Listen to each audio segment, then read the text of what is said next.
മൂത്തോൻ കല്യാണം കഴിച്ചു കൊണ്ടുവന്നപ്പോക്ക് 100 പവൻ കിട്ടി. രണ്ടാമത്തെ മോൻ കല്യാണം കഴിഞ്ഞു വന്നപ്പോ ആകെ 10 പവനേ കിട്ടിയുള്ളൂ.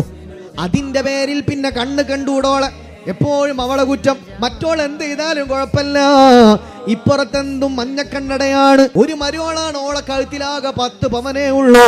അവളാണ് വീടെല്ലാം അടിച്ചു വൃത്തിയാക്കുന്നത്, നല്ല ഭക്ഷണം ഉണ്ടാക്കുന്നത്, എല്ലാം ചെയ്യുന്നത് അവളാണ്. എന്നാലും അതെല്ലാം മഞ്ഞക്കണ്ണട നോക്കിയിട്ട് കുറ്റം മാത്രം പറയുന്ന സ്വഭാവമുള്ളവരുണ്ട്. എന്തുകൊണ്ട്? ഓളെ കഴുത്തിൽ 10 പവനേ ഉള്ളൂ. ഇപ്പുറത്ത് വേറൊരു രാജകുമാരി ഉണ്ട്, ഓക്ക് 100 പവനുണ്ട്. ഓൾ ഒരു പണിയും ചെയ്തില്ലെങ്കിലും കുഴപ്പമില്ല, അവള് തറവാട്ടിന്ന് വന്ന മോളല്ലേ, അവൾ വലിയ സമ്പന്നയല്ലയോ എന്ന് കരുതിയിട്ട് പരസ്പരം അനീതി ചെയ്യുന്ന ഉമ്മമാർ ഇല്ല, തെറ്റാണത്. അങ്ങനെ പരസ്പരം സ്വർണത്തിന്റെയും ഭംഗിയുടെയും പേരിലൊന്നും പരസ്പരം അനീതി ചെയ്യുന്ന ഉമ്മമാരായി ഒരിക്കലും മാറിക്കൂടാ.